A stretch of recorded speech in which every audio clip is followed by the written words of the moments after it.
안녕하세요. 사연 읽어주는 남녀입니다. 오늘도 와주셔서 감사드리며 그럼 오늘의 사연 바로 시작하겠습니다.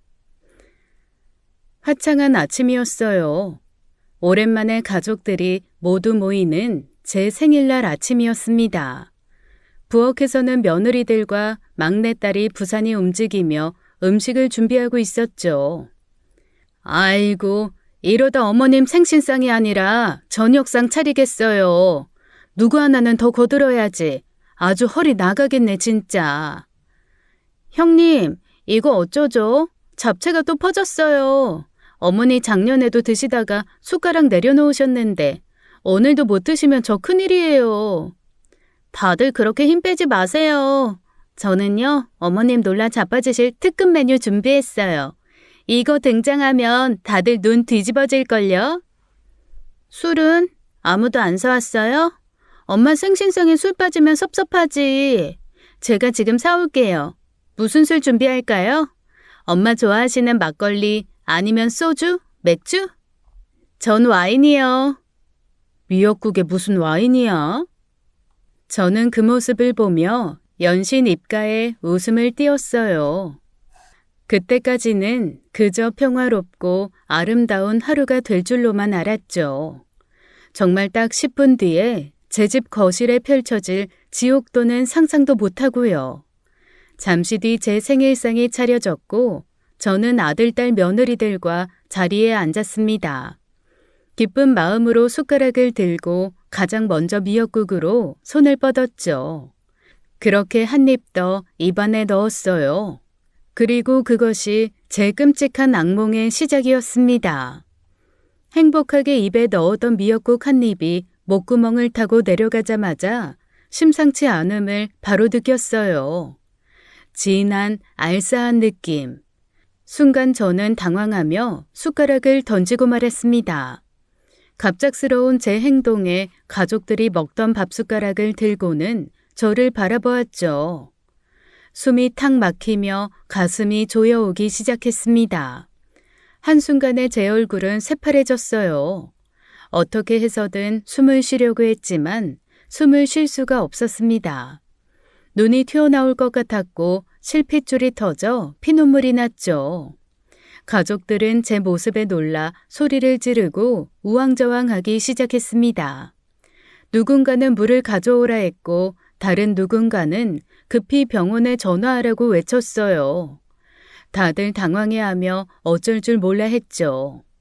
그때 막내딸이 급히 방으로 달려가서는 다시 달려 나왔습니다. 손에는 에피네프린 자가주사가 들려 있었죠.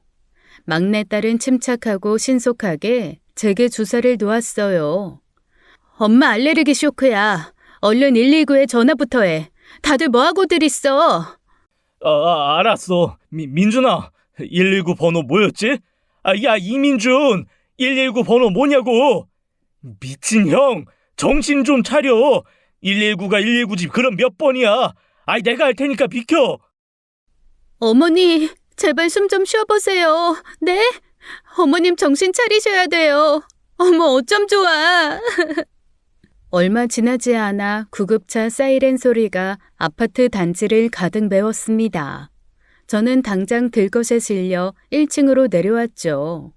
동네 주민들과 아파트 경비원들까지 웅성거리며 제가 구급차 타는 것을 구경하더라고요. 구급대원들은 서둘러 저를 병원으로 이송했어요. 의식이 희미해져가는 순간 가족들이 걱정스럽게 제 곁을 둘러싸고 있는 모습이 눈에 들어왔죠. 아득히 멀어지는 정신 속에서 이 모든 게 꿈이었으면 하는 바람뿐이었습니다. 병원 응급실에 도착한 저는 의료진의 처치를 받으며 정신이 조금씩 돌아왔어요. 의료진은 저의 상태가 중증 아나필락시스 쇼크라고 진단했어요. 아나필락시스, 즉 생명을 위협하는 극심한 알레르기 반응이었죠.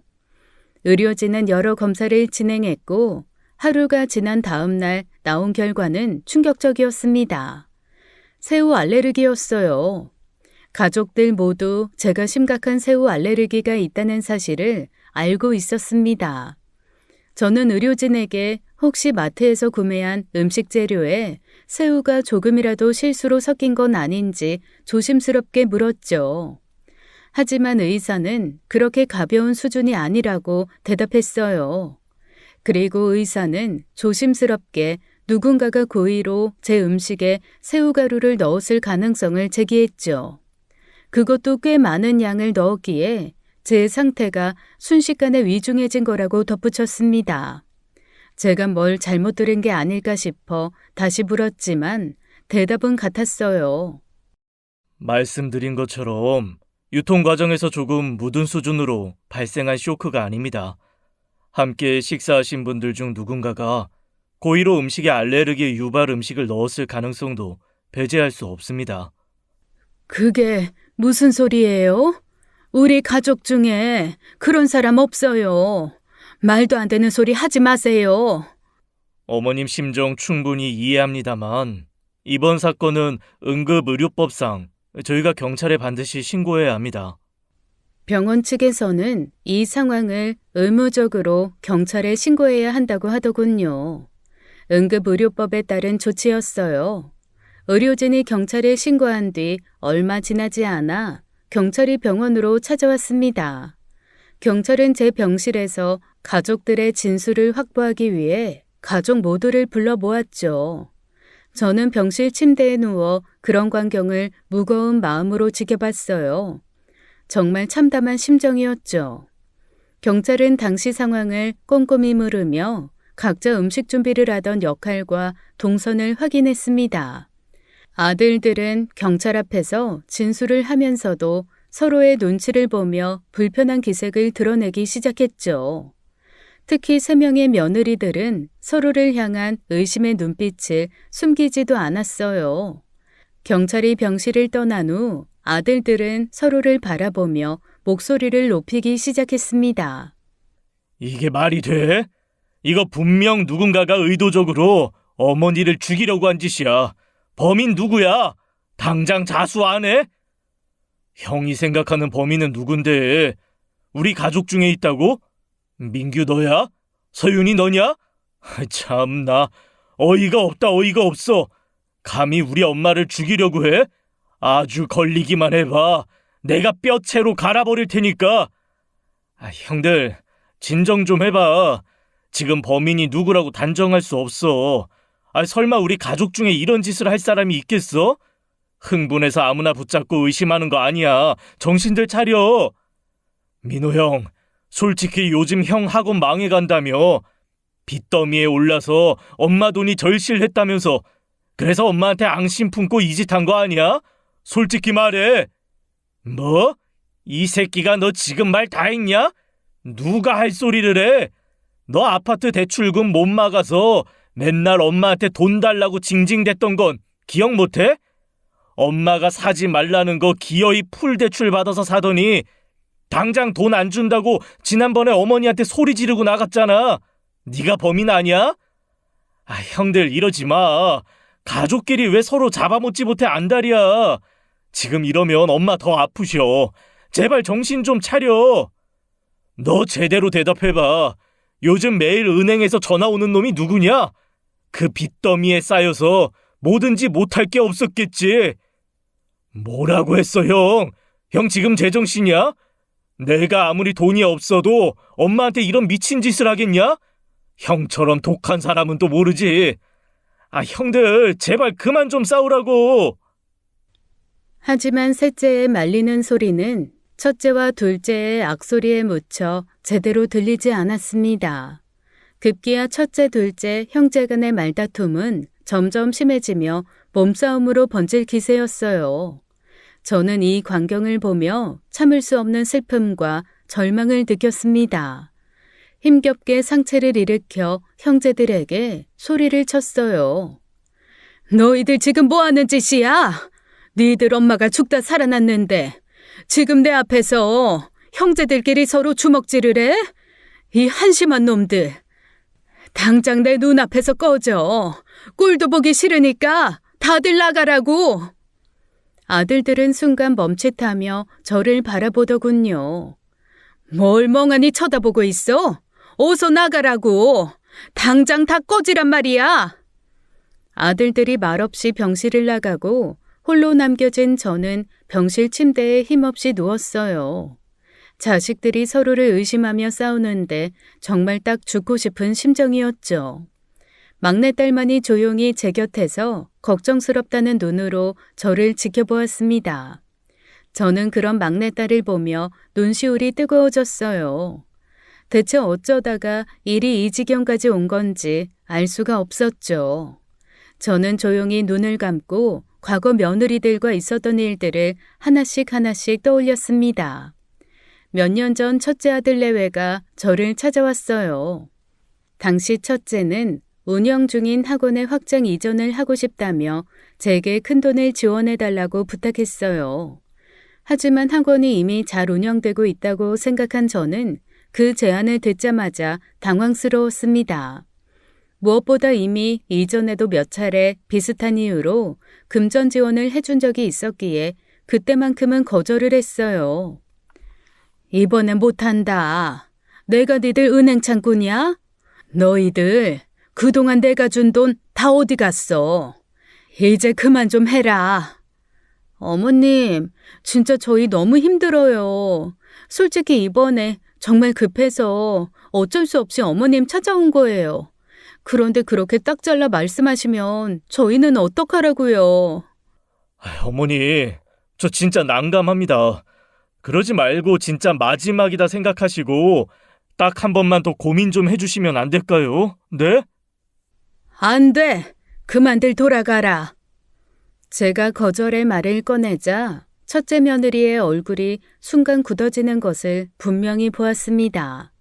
늘 밝고 웃음 많던 며느리였기에 그 차가운 표정이 낯설게 느껴졌죠. 그 사건 이후 첫째 며느리와 제 사이에는 벽이 생겼습니다. 며느리는 가족 모임 때마다 저에게 건성인 태도로 일관했죠.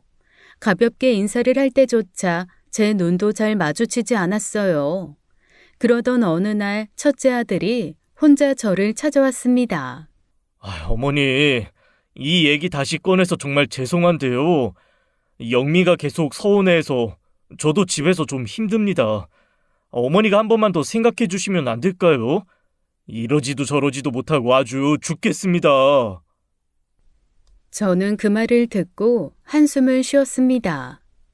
내가 벌써 대답했잖니. 그동안 내가 너희를 얼마나 도왔는지 기억 안 나니? 이제 더 이상은 못한다. 니들이 매일 돈돈거리니 나까지 아주 숨막혀 죽겠구나. 아들과 며느리의 마음을 완전히 외면할 수도 없었지만 그렇다고 매번 원하는 대로 해줄 수도 없었죠. 첫째 며느리와 제 사이가 더욱 멀어진 건 손자의 영어 유치원 학비 문제 때문이었습니다. 학원 문제 이후 오랜만에 며느리가 저를 찾아왔죠. 그러고는 손자의 영어 유치원 비용을 지원해달라고 했습니다. 이 아이들은 저를 마치 은행찜으로 생각하는 듯 했어요. 당시에 저는 그런 비싼 유치원을 굳이 다닐 필요는 없다고 생각했죠. 무엇보다 첫째 아들 부부 형편에도 그리고 제 형편에도 쉽지만은 않았고요. 하지만 첫째 며느리는 그런 형편을 살피지 않는 듯 했습니다. 영미야, 솔직히 우리 형편에 그런 비싼 영어 유치원 보내는 건 너무 무리다. 애 교육 욕심 이해하지만 이번 일은 어렵겠다. 어머님, 저 서운해요. 어머님 그 정도 능력 되시는 거 누구보다 제가 잘하는데, 그리고 애 조기 교육이 얼마나 중요한데 어머님은 왜 그렇게 가볍게만 생각하세요? 그래, 이전에는 내가 능력이 됐다 치자. 그런데 그동안 니들이 학원 운영한다고 가져간 돈 때문에 이제 형편이 기울었어. 그러니 지금 상황에서 무리하게 돈 써가며 교육시키는 건 맞지 않지. 이번 건은 그만 얘기하자. 그날 이후로 며느리는 제 앞에서 실망감을 감추지 않았습니다. 가족 모임에서도 며느리는 저를 외면하는 게 느껴졌어요. 그 보이지 않는 벽은 결국 서로가 말없이 거리를 두는 관계로 굳어졌죠. 며느리가 느끼는 서운함과 제 입장 사이의 거리를 좁히는 것은 쉽지 않았습니다. 서로가 서로의 입장차를 이해할 수 없었죠. 저는 그 상황이 마음이 아팠어요. 이후 저는 손자가 초등학교에 입학할 때 넉넉한 돈을 건네며 미안한 마음을 전달하려고 했어요. 그러나 며느리는 그것을 받고도 감사한 기색조차 보이지 않더군요. 그저 조용히 고개만 숙일 뿐이었어요. 병실에 누워 첫째 며느리와의 힘들었던 순간을 떠올리다가 둘째 아들 부부 생각도 머릿속을 스쳤습니다. 둘째 아들 부부도 저와의 갈등 때문에 이혼 위기를 겪었었어요. 그 일은 1년 전쯤 일이었어요. 둘째 며느리가 급하게 연락을 해와서 긴히 상의할 게 있다며 저를 찾아왔었죠. 며느리가 제게 부탁했던 것은 바로 부동산 투자를 위한 자금 지원이었어요. 그런데 그 금액이 무려 5억 원이었습니다. 어머님, 진짜 이 아파트는 가격 오르는 게 확실해요. 저 이번만 딱 한 번 믿어주세요. 네? 어머님이 저 도와주시면 진짜 평생 은혜 잊지 않고 살게요. 아가, 네 마음은 알겠지만 내가 무슨 돈을 찍어내는 사람도 아니고 5억이라는 큰 돈이 갑자기 어디 있다고 자꾸 이러니. 어머니, 그러니까요. 어머님이 지금 살고 계신 집을 담보로 대출 좀 받아주세요. 이자는 저희가 알아서 다 낼게요. 어머님한테 부담 전혀 안 드릴 거라니까요. 얘가 큰일 날 소리 안 해. 지금 확실하지도 않은 투자에 이 나이 먹고 집 담보로 대출 받으라고? 그런 위험한 짓은 절대 못하니까 이 얘기는 더 꺼내지도 마라. 제 말에 둘째 며느리는 눈에 띄게 서운한 표정을 지었어요. 자신의 의견이 무시당했다고 느끼는 듯 했죠. 하지만 저 역시 말도 안 되는 요구를 하는 며느리의 부탁을 들어줄 순 없었습니다. 그런데 문제는 그날 밤이었어요. 12시가 다 되어가는 시간에 갑자기 가족 단체 채팅방에 메시지가 하나 올라왔죠. 그 메시지를 올린 사람은 바로 둘째 며느리였습니다. 그런데 그 내용이 너무 충격적이었어요. 우리 시모는 머리가 나빠서 기회를 떠먹여줘도 뱉어내는 사람이야. 머리가 나쁘면 눈치라도 좋으면 좋은데. 그 집 정말 아까운데 5억을 어디서 구하지? 아마도 둘째 며느리가 자기 친구와 사적으로 나누려던 메시지를 실수로 가족 채팅방에 보낸 것 같았어요. 며느리 메시지 옆에 숫자들이 줄어드는 걸로 봐서는 아들들이나 며느리들이 본 것 같았죠. 둘째 며느리는 즉시 그 메시지를 삭제했지만 이미 저를 포함한 많은 가족들이 확인한 뒤였습니다. 박수연, 너 지금 정신이 있어 없어? 너 지금 어디야? 당장 전화 안 받아? 여보, 그게 아니라 친구들하고 장난친 거야. 절대 그런 뜻 아니었어. 어머니, 이거 제가 장난으로. 죄송해요, 어머님. 동서, 도대체 무슨 생각으로 그런 끔찍한 말을 해? 어머니가 얼마나 상처받으셨을지 생각해 봤어? 동서 실망이다. 그러게요. 세상 어디 가서 우리 어머님 같은 분 없어요. 그렇게 잘해주시는 시어머니 두고 머리가 나쁘다뇨. 부끄러운 줄 아세요, 형님. 나 같으면 부끄러워서 고개를 못 들겠네.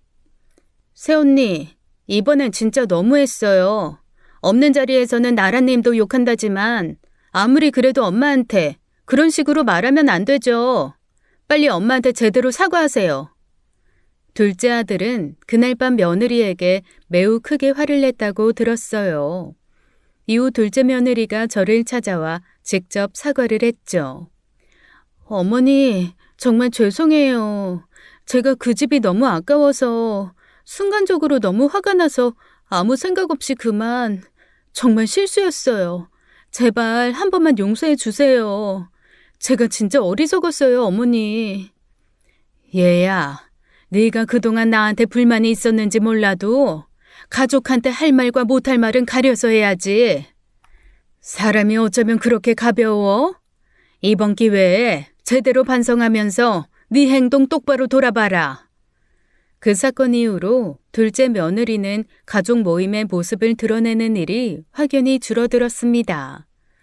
어쩌다 얼굴을 비추더라도 항상 뒤늦게 나타나거나 갖가지 핑계를 대며 참석하지 않으려고 했죠. 둘째 아들은 그런 며느리의 태도를 보며 심한 스트레스를 받았다고 들었어요. 둘째 아들이 이 상황을 어떻게든 개선해보려 노력했습니다. 아내를 혼돈해보고 설득하고 타이르며 가족들과 다시 어울리도록 애썼죠. 하지만 둘째 며느리는 오히려 자신이 억울한 피해자인 듯한 요상한 태도를 보이며 둘째 아들의 설득을 전혀 받아들이지 않았어요. 아, 박수연. 너랑 나랑 이대로는 못 살겠다. 네가 뭘 잘했다고 피해자 코스프레야? 이게 가족이야? 웬 수가 따로 없지? 네가 진심으로 어머니한테 사과하고 끝장을 보든지 아니면 이혼 도장을 찍든지 하자. 이게 사는 거냐? 더는 이렇게 피 말리는 꼴 못 보겠다고. 여보, 내가 정말 잘못했어. 진짜 내가 머리에 뭐가 씌웠나 봐. 어머님한테 다시 가서 무릎이라도 꿇으라면 꿇을게. 그러니까 제발 이혼 얘기만은 하지 말자. 어? 당신 없으면 나 진짜 죽는단 말이야. 제발 나 버리지 마. 둘째 며느리는 이혼 위기에 몰리고서야 결국 울며 불며 잘못을 빌며 용서를 구했습니다. 그렇게 간신히 부부관계는 수습이 되었죠. 병실에 누워 지난 일을 생각하다 보니 저절로 마음이 무거워졌습니다. 이렇듯 며느리들과 크고 작은 갈등들이 있었어요. 이런저런 생각에 빠져있던 저는 애써 고개를 저었습니다. 고작 그런 일들로 첫째 며느리, 둘째 며느리가 제게 새우가루를 먹였을 리가 없었다고 생각했죠. 첫째, 둘째 며느리들과는 사이가 냉랭했지만 다행히 셋째 며느리와는 사이가 좋았었습니다. 셋째 며느리는 다른 며느리들과 달리 제게 늘 다정하고 살갑게 대해주었어요. 평소에도 서로 집을 오가며 반찬을 나눠 먹을 정도로 가까웠고 주변에서도 우리 사이가 유난히 좋다고 인정할 정도였죠. 셋째 며느리는 제가 사는 아파트 단지 내에 살고 있어 왕래가 잦았습니다. 틈만 나면 제게 찾아와 직접 만든 반찬과 간식을 가져다 주곤 했죠. 어머님, 제가 오늘 어머님 좋아하시는 더덕무침이랑 나물 몇 가지 만들어 왔어요. 입맛 없으실 때 딱이죠? 맛있게 드시고 힘내세요. 아이고, 우리 지혜는 어쩜 이렇게 마음씨가 예쁘니? 네 덕분에 내가 진짜 팔자가 좋아. 늘 이렇게 세심하게 챙겨줘서 고맙다 얘야. 그러던 어느 날이었어요. 아파트 분리수거장을 지나가다 우연히 보게 된 일이었습니다. 집 앞 분리수거장에서 셋째 며느리의 목소리를 들었어요. 무척이나 짜증이 난 듯 큰 소리로 소리를 지르는 목소리였죠.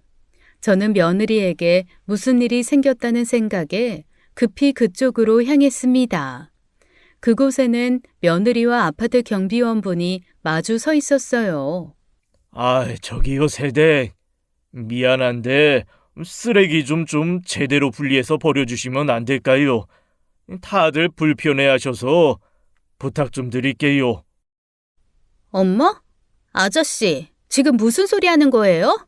그런 일 하라고 아저씨가 월급 받는 거 아니에요? 왜 아저씨 일을 저한테 시키세요? 제가 제대로 못했으면 아저씨가 그거 치우면 되죠. 그러라고 여기 서 있는 거 아니에요? 말해보세요. 그게 아저씨 일 아니냐고요. 아, 진짜 어이없네. 그 경비원 분은 저도 잘 아는 분이었습니다. 이 아파트에서 오랫동안 일해주신 분이었죠. 저보다도 더 연장자인 분이셨어요. 그런 경비원분을 향한 며느리의 말도 안 되는 무례한 행동에 저는 큰 충격을 받았습니다. 셋째 며느리의 낯선 모습에 아주 잠시나마 할 말을 잃었죠. 평소 다정하고 예의 바르던 며느리가 전혀 다른 사람처럼 느껴졌죠. 저는 셋째 며느리가 경비원분에게 큰 소리치며 삿대질하는 모습을 더는 두고 볼 수 없었습니다. 급히 며느리의 이름을 불렀죠. 며느리는 제가 나타나자 당황한 듯 깜짝 놀라더군요. 지혜야, 너 지금 뭐 하는 거니? 이분이 누구신 줄 알고 이렇게 막말을 해. 30년 전에 여기 입주할 때부터 나랑 서로 이웃하면서 알고 지낸 어른이시다. 이 아파트 주민이신데 소일거리로 운동 삼아 경비 일 해주시는 거야. 어디 감히 아버지 같은 분께 삿대질을 해? 당장 잘못했다고 사과드려. 어머님, 그게 아니고 제가 오늘 너무 정신이 없어서 그만 순간적으로 화가 나서 죄송해요. 일부러 그런 건 절대 아니었어요. 내가 처음부터 다 들었어. 아무리 흥분해도 이게 말이나 되는 짓이니? 어른한테 이따위 갑질하고 함부로 대하는 게. 나한테 사과하지 말고 이분에게 어서 사과 못해? 죄송해요, 어르신. 제가 정말 순간적으로 정신을 놓고 말았나 봐요. 사실 오늘 회사에서 너무 크게 스트레스 받아서 미쳤었나 봐요. 앞으로 절대 이런 일 없도록 할게요. 정말 죄송합니다. 아이고, 아닙니다. 저도 말을 좀 심하게 했던 것 같아요. 서로 기분 상하지 않게 좋게 풀면 되는 일인데 제 사과도 받아주세요. 결국 셋째 며느리는 자신의 잘못을 인정하며 고개를 숙이고 경비원분께 사과를 건넸죠.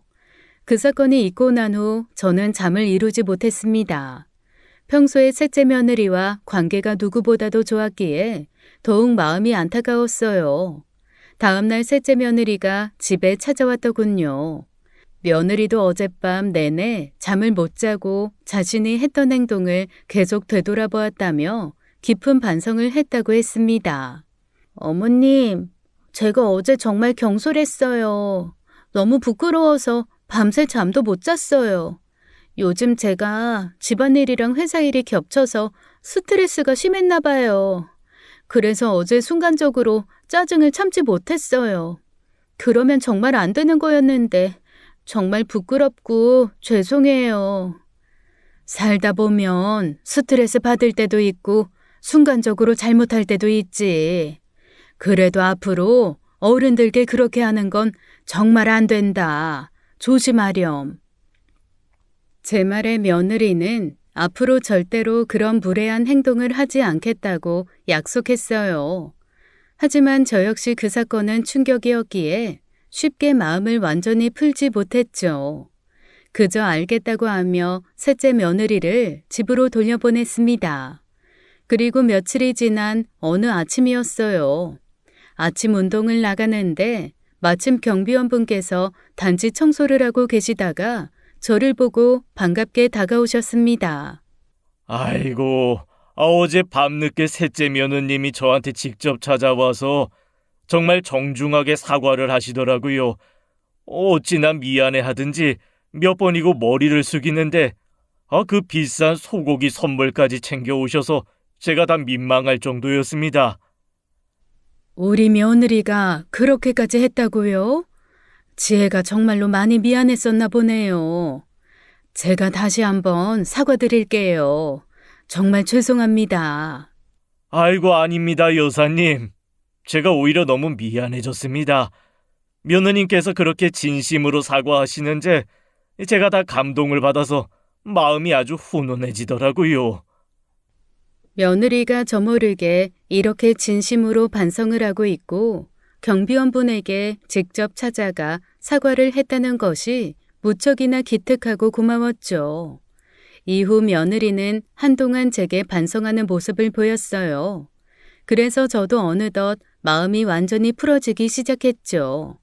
그날 이후로 저희 사이는 더욱 가까워졌어요. 셋째 며느리는 이전보다 더욱 자주 제 집을 찾아와 안부를 챙겼습니다. 저는 병실 침대에 누워 천장을 바라보며 깊은 생각에 잠겼습니다. 하나씩 머릿속을 스치는 새 며느리들과의 오래전 갈등을 되짚어 보았죠. 첫째 며느리와의 서운한 감정, 둘째 며느리와의 불편했던 일, 그리고 셋째 며느리와 있었던 사건까지도 하나씩 떠올랐습니다. 하지만 아무리 다시 곱씹어 보아도 제가 겪은 이 심각한 상황이 며느리들과의 단순한 감정 문제 때문일 것 같진 않았어요. 그렇다고 아들들과 막내딸이 이런 일을 벌일 이유도 없었고요. 가족 중 그 누구도 제게 이렇게 심각한 해를 가할 정도로 원한을 품었을 리가 없었습니다. 그런 생각을 하자 오히려 잠시라도 의심을 품었던 제 자신이 너무 부끄럽고 괴로워졌어요. 그리고 다음 날 아침이었습니다. 첫째가 제가 입원한 병실로 급히 들어왔어요. 아들은 병실에 들어서자마자 다짜고짜 막내딸에게 화를 내기 시작했습니다. 엄마, 범인 찾았어. 찾았다고. 찾다니? 그게 무슨 소리야? 범인 이서윤이었어. 엄마 알레르기 쇼크 일으킨 거 다 막내 짓이라고. 걔가 엄마 음식에 일부러 새우를 넣었다니까. 민호야, 너 지금 무슨 헛소리를 하는 거야? 소윤이가 왜 그런 짓을 해? 대체 무슨 말이야 이게? 오빠, 미쳤어? 내가 그딴 짓을 왜 해? 오빠는 어떻게 나한테 그런 말을 할 수가 있어? 내가 미쳤다고 엄마한테 그런 짓을 하겠냐고. 말 같지도 않은 소리 착착해. 너 끝까지 발뺌할래? 이거 봐. 네 방에서 찾아낸 거라고. 네가 직접 숨겨놓은 걸 내가 찾았어. 이게 증거 아니면 뭐냐고. 아들은 주머니에서 무언가를 꺼내 딸에게 던졌습니다. 제 침대 위에 떨어진 그것은 잔뜩 구겨진 종이였어요. 그저 흔하게 볼 수 있는 영수증이었죠. 민호야, 이 종이 쪼가리가 도대체 뭔데 이러는 거야? 그게 뭔데? 엄마, 잘 봐봐. 여기 영수증에 새우라고 적혀 있잖아. 이서윤 저게 새우를 산 거야. 그것도 하필 엄마 생일 하루 전에 말이야. 야, 이서윤, 이래도 발뺌할래? 이래도 우연이라고 할 거야? 구겨진 영수증을 급하게 펼쳐보니 정말로 막내가 새우를 산 구매 영수증이었어요. 엄마, 이 영수증 그냥 우연히 찾은 게 아니야. 내가 엄마 집에서 결정적인 증거 될 만한 게 있나 싶어서 방을 뒤적이다가 서윤이 가방에서 나온 거라니까. 이걸 보고도 아직도 서윤이를 감쌀 거야? 야, 이서윤, 너 뭐 할 말 있냐? 어려서부터 막내라고 오냐 했더니 이딴 소름 돋는 짓을 해? 오빠, 잠깐만. 내 방에서 내 가방 뒤졌다는 말이야? 오빠야말로 지금 정신 나갔어? 누가 오빠 마음대로 내 물건 뒤지래? 그리고 엄마 알레르기를 내가 왜 일부러 일으켜? 의심할 사람이 없어서 날 의심해? 진짜 어이가 없어서 웃음만 난다. 뭐? 이게 지금 누가 미쳤다고? 야, 너 증거가 명백히 여기 있는데 이렇게 끝까지 우기겠다고? 서윤이 너 진짜 큰일 나려고 작정했구나. 솔직하게 인정해. 네가 산 영수증이 분명히 나왔는데 어디서 계속 발뺌이야? 민호야, 제발 진정 좀 해. 흥분하지 말고 차분하게 다시 한번 잘 얘기해봐. 소리 지르고 화낸다고 일이 풀리지 않아. 자, 다들 진정하고 천천히 말해보자. 저는 첫째 아들에게 제발 진정하라고 말리며 막내딸에게 무슨 일인지 말해보라고 다독였습니다. 딸은 자기 오빠인 첫째를 한참 노려보다가 입을 열었어요. 맞아. 내가 산 거 새우 맞아. 거봐, 엄마 맞다잖아. 쟤라니까. 아이고 정신없어. 넌 좀 가만히 좀 있어봐. 얘기 좀 듣게. 근데 그건 엄마랑 아무 상관없다고. 엄마 쓰러지시기 바로 전날 밤에 내 친구 희진이 자취방에서 맥주 한잔 하면서 같이 먹은 거였어. 이걸 가지고 지금 날 범인 취급해? 아, 진짜 기가 막혀서 말이 안 나온다. 뭐? 희진이? 그래, 오빠 첫사랑 희진이. 이게 너 그 얘기 진짜 확실해? 괜히 궁지에 몰리니까 둘러대는 소리 아니고? 하필이면 엄마 쓰러지시기 바로 전날이냐고. 그게 말이 된다고 생각해? 오빠도 참 독하다 독해. 못 믿겠으면 지금 당장 희진이한테 전화 걸어서 확인해. 내가 번호 알려줄 테니까. 통화 내역이라도 보여줘야 믿겠냐? 이렇게 가족한테 의심받으니 서러워서 못 살겠네 진짜. 당장 희진이한테 전화해서 확인해보라고. 오빠 나한테 무릎 꿇고 빌 준비나 하고 있어. 그러면서 딸은 자기 핸드폰을 오빠에게 내밀며 자기 친구에게 전화를 해보라고 했어요. 아이, 됐어. 뭐 아닌가 보지. 굳이 희진이한테 전화까지 해가면서 확인할 필요 없어. 됐어. 믿어줄게. 믿어줄게? 어이가 없어서. 전화해서 확인하라니까. 민호야, 너도 참 흥분해서 제대로 보지도 않고 사람을 잡으면 어떡하니? 그 영수증 좀 똑바로 봐라. 첫째 아들이 가져온 영수증은 일반 새우나 새우가루가 아닌 단순 새우튀김 구매 영수증이었습니다. 튀김 크기가 워낙 크고 눈에 띄는 음식이었기에 제가 그걸 모르고 먹었을 리가 절대 없었죠. 오빠, 잘 들어. 내가 바보냐? 엄마가 새우만 봐도 기겁하는 걸 아는데 내가 집에 그런 음식 드릴 리가 있어? 그런 거 먹으려면 밖에서나 먹지. 집에서는 절대 입도 안 된다고. 날 뭘로 보고 그런 말도 안 되는 의심을 해? 미안하다고. 내가 순간적으로 너무 흥분해서 널 의심했나 보다. 오빠가 진짜 잘못했다. 그럼 대체 누구야? 어떤 새끼인지 잡히기만 해봐. 됐다. 뭐가? 이제 알 것 같다. 처음부터 그런 범인은 없었던 거야. 그게 무슨 말이야? 범인이 없다니. 민호야, 둘째랑 셋째 내외 좀 모두 불러봐라. 그렇게 첫째와 막내딸의 오해는 풀렸습니다. 하지만 저는 가족들이 서로 의심하는 모습이 너무 마음이 아팠어요. 다시는 이런 일이 없기를 바랐어요. 그래서 가족들을 모두 제가 입원한 병실로 불러보았습니다.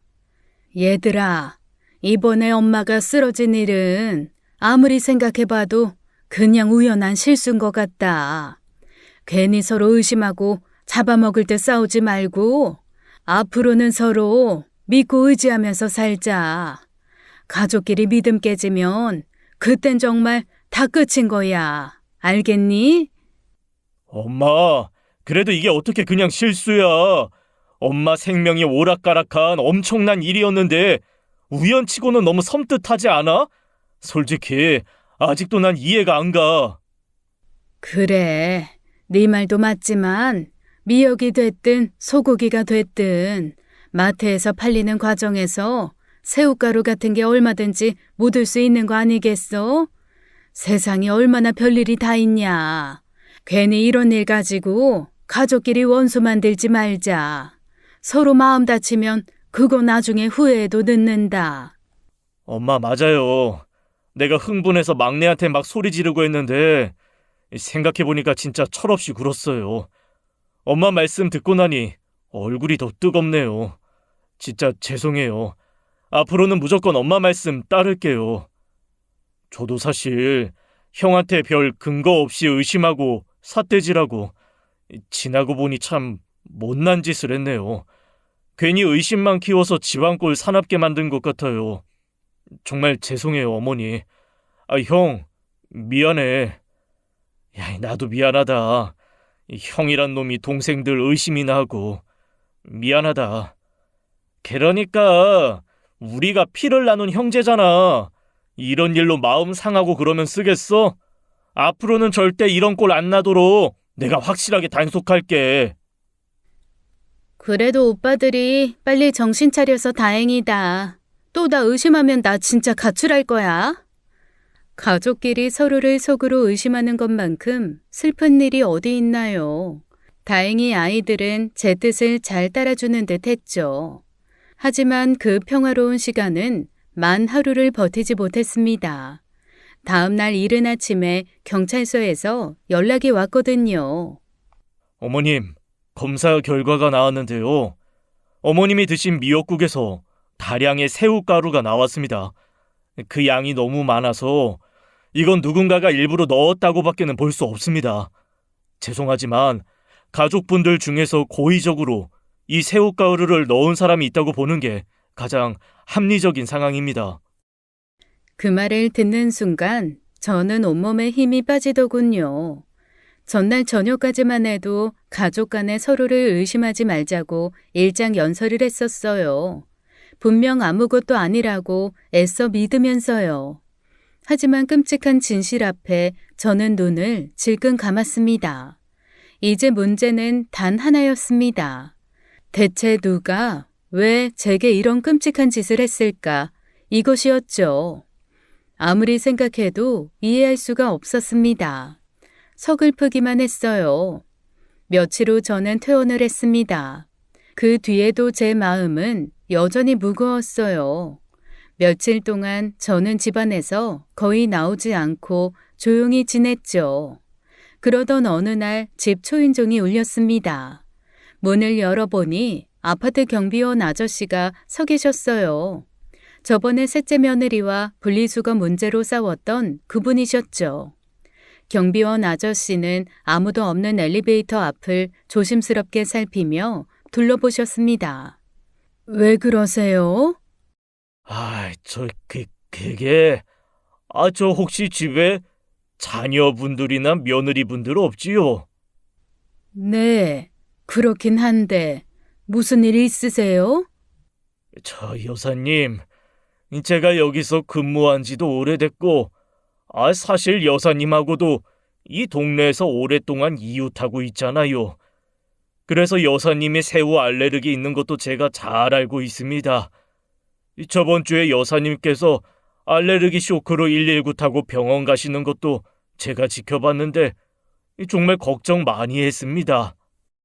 아이고, 그렇게까지 신경 써주셔서 고마워요. 그런데 무슨 일로? 사실 그 사건 당일에 분리수거장에서 이걸 찾았습니다. 아무래도 너무 수상하다 싶어 제가 따로 보관하고 있었어요. 그리고는 경비원 아저씨는 한참을 망설이다가 주머니에서 작은 빈통을 하나 꺼내 제게 건네주었어요. 그 통에는 분명히 새우가루라고 쓰여 있었죠. 저는 놀란 얼굴로 경비원 아저씨를 바라보았습니다.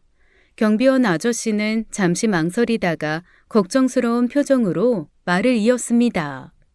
그날 여사님이 병원에 실려가시고 얼마 안 돼서 며느님 중 한 분이 굉장히 급하게 나오시더니 쓰레기 봉지를 분리수거장에 휙 던져버리듯이 버리고 가시더라고요. 평소에도 분리수거 잘 안 하시던 분이셨는데 그날도 역시 아무렇게나 버리시길래 저번처럼 또 다투는 게 싫어서 제가 그냥 못 본 척 했었죠.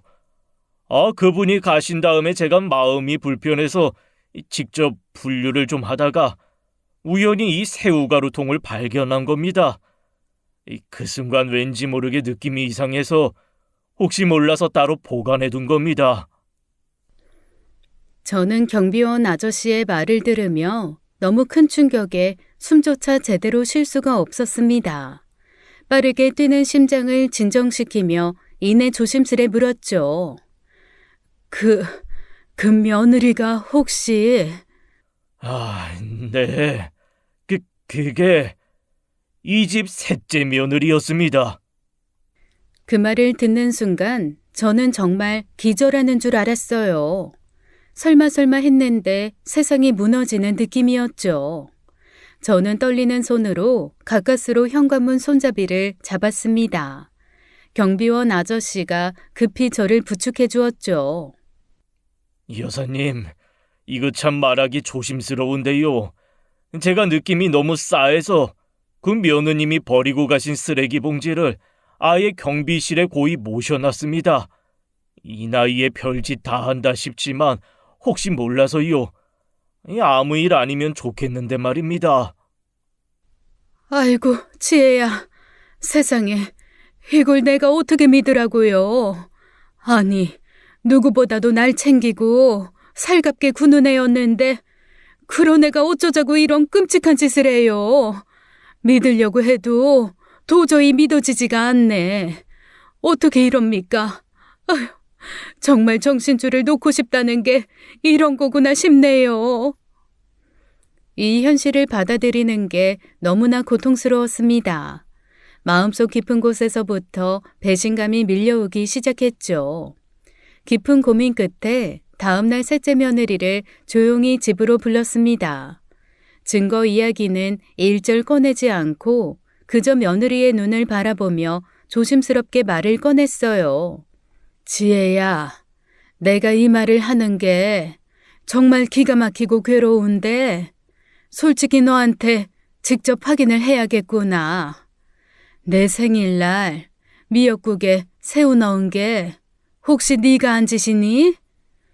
며느리의 얼굴이 순간 굳어졌습니다. 셋째 며느리는 당황한 표정으로 강하게 고개를 저었어요. 지혜야, 난 진짜 네가 아니길 바란다. 네 입으로 직접 들으면 난 믿을 거야. 그런데 만약 정말 만에 하나라도 네가 그랬다면 지금이라도 나한테 솔직하게 말해다오. 응? 어머님, 진짜 너무하세요. 제가 어떻게 어머님한테 그런 끔찍한 짓을 해요. 저 진짜 아니에요. 억울해서 미치겠어요. 절 그렇게 보셨다니 저 너무 서운해요, 어머니. 정말 네가 아닌 거지? 정말 아니라고 지금 나한테 확실히 말해줄 수 있는 거냐, 지혜야? 당연히 아니죠, 어머님. 제가 지금까지 어떻게 어머님을 대했는데 저를 의심하세요? 이렇게까지 못 믿으시면 제가 어머님 얼굴을 어떻게 뵙겠어요? 정말 너무하세요. 며느리는 제 눈을 똑바로 바라보며 계속해서 억울함을 호소했습니다. 며느리 눈에는 눈물까지 흘러내리더군요. 결국 저는 더 이상 아무 말도 하지 않고 며느리를 돌려보냈습니다. 현관문을 나서는 며느리의 뒷모습을 바라보며 저는 깊은 한숨과 함께 눈을 감았죠. 며느리가 나간 후 저는 핸드폰을 들어 경찰에 전화를 했습니다. 담당 경찰은 제 이야기를 진지하게 듣고 곧장 집으로 찾아왔어요. 저는 가지고 있던 증거, 즉 경비원에게 받은 새우가루통을 경찰에게 건넸습니다. 경찰분은 곧이어 경비원 아저씨를 불러 상황을 듣고 경비실에 있는 쓰레기 봉지도 수거를 해갔어요. 그리고 얼마 지나지 않아 셋째 며느리가 경찰서로 소환되었습니다. 김지혜 씨, 이렇게 계속 부인하시면 곤란합니다. 저희가 김지혜 씨가 버린 쓰레기 봉지에서 마트 영수증을 찾았고 그 영수증을 토대로 해당 마트까지 특정했습니다. 마트 CCTV에서 며느님이 직접 새우가루를 사는 모습이 정확히 찍혔어요. 그거는 저희 가족끼리 먹으려고 산 건데요. 어머님이랑 전혀 상관없어요. 어머님이 새우 알레르기가 있다고 저희 가족도 새우를 먹으면 안 되는 건가요? 안 되진 않죠. 그럼 가족끼리 드시려고 사셨다? 남편분이신 이민규 씨하고 드시려고 사셨다는 뜻이네요. 네, 맞아요. 그런데 이민규 씨는 그날 회사 일 때문에 이정숙 씨 생일 식사에 뒤늦게 참석했죠? 네, 남편이 갑자기 교육이 잡혀서. 방금 가족과 드시려고 사셨다고 하시지 않았나요? 그런데 4월 7일 오전 10시 12분에 구매하신 새우가루를 당일 오후 1시 37분에 버리셨더라고요. 아파트 복도 CCTV에 찍혀 있는 거 다 확인했어요. 저희가 확인한 바로는 당시 통은 이미 비워져 있었다고 하는데 약 3시간 만에 그 가루를 다 드신 건가요? 그게... 김지혜 씨가 시어머니인 이정숙 씨가 드실 미역국에 그 가루 넣으신 거죠? 아니요. 몰아가지 마세요. 아닙니다. 그래요? 좋습니다. 그런데 마지막으로 하나 정말 이해가 안 가는 게 있는데 남편분인 이민규 씨도 어머니인 이정숙 씨를 닮아 새우 알러지가 있으시다고 하시는데 그것도 모르셨나요? 네? 경찰은 셋째 며느리의 억울하다는 주장을 받아들이지 않았습니다. 결국 영장 발부를 통해 며느리의 핸드폰을 포렌식으로 조사까지 했죠. 셋째 며느리 핸드폰에는 새우 알러지 쇼크로 사람이 죽는데 필요한 새우가루 양, 쇼크로 죽기까지 걸리는 시간, 이런 것들을 한가득 검색해 본 흔적이 나왔죠. 그제야 셋째 며느리는 경찰 앞에서 모든 진실을 털어놓기 시작했습니다. 이미 너무나 명백한 증거가 있었으니까요. 형님들이랑 저희 집이 너무 비교가 됐어요. 첫째 형님네는 학원에 아파트까지, 둘째 형님네는 투자로 돈 걱정이 없는데 저희는 늘 빠듯했거든요. 근데 어머님은 유독 저희한테만 돈 얘기가 나오면 차갑게 돌아서셨어요. 정말 너무 억울하고 서러웠어요. 시간이 흐를수록 마음의 원망이 쌓였던 것 같아요. 그렇다고 이렇게 끔찍한 짓까지 할 생각은 없었는데 저도 제가 왜 그랬는지 모르겠어요. 정말 죄송합니다. 제가 미쳤었나 봐요. 진짜 평생 후회할 거예요. 저는 경찰에게 며느리의 진술 내용을 전해 듣고 깊은 충격을 받았습니다. 그동안 셋째 며느리에게 그런 고민이 있는지 상상도 못했죠. 하지만 이해도 잘 안 되었어요. 각자 자신의 사업을 하는 첫째, 둘째와는 다르게 셋째는 대기업을 다니고 있었습니다. 제가 알기론 경제적으로 어려운 상황도 절대 아니었어요. 아니, 오히려 셋째네가 가장 걱정이 없었어요. 첫째네는 학원 운영이 어려워 늘 허덕였고, 둘째네는 아파트 투자 실패로 대출금이 많았으니까요. 반면 셋째네는 빚도 없고 벌이도 좋았죠.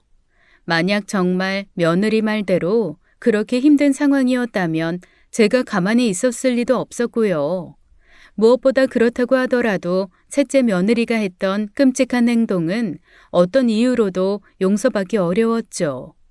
경찰의 수사가 진행되며 가족들 모두가 그 사실을 알게 되었습니다. 처음에는 아무도 믿으려 하지 않았어요. 그만큼 셋째 며느리의 평소 행실이 완벽했으니까요. 특히 셋째 아들은 경찰의 설명을 듣고 믿을 수 없다며 소리를 질렀습니다. 아내가 그런 무서운 범죄를 저질렀다는 사실을 쉽게 받아들일 수 없었죠. 며느리의 자백 이후 경찰은 이 사건을 더욱 심층적으로 조사하기 위해 전문 프로파일러를 동원했습니다. 며느리의 자백에서 경찰들도 무언가 이상함을 느꼈거든요. 프로파일러는 며느리와의 장시간 면담을 통해 셋째 며느리의 심리 상태를 세밀히 분석하기 시작했어요. 며칠 뒤 경찰이 조사 결과를 전해주었습니다. 김지혜 씨 심리 분석 결과를 받았는데요. 이 사건은 단순히 경제적 어려움이나 상대적 박탈감 때문에 발생한 게 아니라고 합니다. 전문가들이 지혜 씨에게 상당히 뚜렷한 사이코패스적 성향을 관찰했다고 하더군요.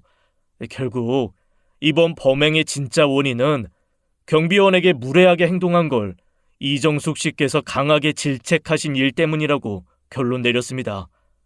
그때의 극단적인 모욕감 때문에 결국 이렇게 극단적인 방식으로 이정숙 씨에게 보복하게 된 거라고 분석했습니다. 한마디로 경비원분에게 했던 그 말도 안 되는 잘못에 대한 제가 했던 질책이 셋째 며느리의 극단적인 분노와 보복 심리를 촉발했다는 것이었습니다. 그 얘기를 듣는 순간 저는 그야말로 경악을 했죠. 온몸에 소름이 돋았어요. 그토록 작은 일로 이토록 끔찍한 범행을 저질렀다는 사실을 저는 도무지 받아들일 수 없었습니다. 셋째 며느리가 그동안 제게 했던 모든 행동들은 철저하게 계산된 가짜였어요. 며느리의 진짜 모습을 알게 된 가족들도 모두 충격과 공포를 느꼈죠. 결국 셋째 며느리는 자신이 저지른 범행을 피할 수 없게 되었습니다. 며느리는 계획적 살인미수 혐의로 기소되어 재판을 받게 되었죠. 셋째 아들은 자기 아내의 진짜 모습을 깨닫고 큰 충격을 받았어요. 한 번도 자기 아내가 사이코패스 성향이 강하다는 것을 느끼지 못했다고 합니다. 그만큼 며느리가 철저하게 연기를 잘한 거겠죠. 엄마, 난 더 이상 지혜랑 못 살아. 도대체 이해할 수도 용서할 수도 없어. 어떻게 이런 끔찍한 일을 저지를 수 있냐고. 나 당장 이혼할 거야. 이번 일은 절대 용서 못해. 민규야, 네 마음은 엄마가 잘 안다. 네가 받을 상처를 생각하면 정말 가슴이 찢어지지만 그래도 네 결정이 옳은 거야. 이번 일은 그냥 넘어갈 수가 없는 일이지. 엄마가 미안하다. 정말 미안해. 엄마가 뭐가 미안해. 김지혜 걔가 미친년이지. 긴 재판 끝에 셋째 며느리는 법정에서 자신의 범죄에 대해 유죄 판결을 받게 되었습니다. 판사는 셋째 며느리에게 최종 진술의 기회를 주었어요. 지금까지의 모습과 달리 셋째 며느리는 차갑고 담담한 표정으로 천천히 입을 열었습니다. 더 이상 연기를 할 필요가 없다고 생각한 듯한 모습이었어요. 그녀의 차갑고 무감정한 말투로 입을 열었죠. 어머님, 사람은 역시 한 번씩 고통을 겪어봐야 얌전해지는 것 같아요. 그날 경비원 앞에서 저를 혼내시면서 저한테 망신 준 거, 그때 어머님 얼굴은 참 당당했는데 지금 절 바라보는 얼굴은 겁이 가득 묻어 있네요. 왜 그렇게 놀라세요, 어머님? 그 잘난 도덕심과 자애로운 가면이 부서져서 그래요? 저는 솔직히 어머님이 쓰러져서 병원으로 실려갈 때 정말 재밌었어요. 그 모습 생각하면 지금도 즐거운데요? 교도소에 가도 그 모습 생각하면 후회 안 할 것 같네요. 어머님이 제 앞에서 숨 못 쉬고 힘들어하면서 마치 육지에 올라온 생선처럼 헐떡이는 모습을 보니까 속이 다 시원하더라고요. 어머님 이번에 안 죽으신 게 행운이세요.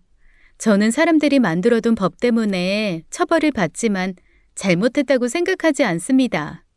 어머님이 먼저 저를 화나게 하셨고 전 그저 당연한 방법으로 복수했을 뿐이니까요. 잘못은 어머님이 먼저 하신 거죠. 셋째 며느리의 싸늘한 최후 진술에 법정 안에 충격과 경악이 번졌습니다. 판사도 그런 며느리의 싸늘한 태도와 죄책감 없는 모습을 엄중히 지적하며 며느리에게 계획적 살인미수에 대해 징역 8년의 중형을 선고했죠.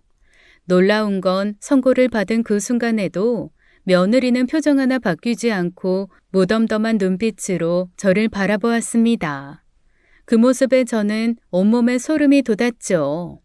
그 끔찍한 사건이 종료된 지도 어느덧 2년이 지났습니다. 그동안 우리 가족은 각자 그 상처를 치유하기 위해 많은 노력을 기울였죠. 시간이 약이라고 하지만 우리에게 남겨진 상처는 쉽게 아물지 않더군요.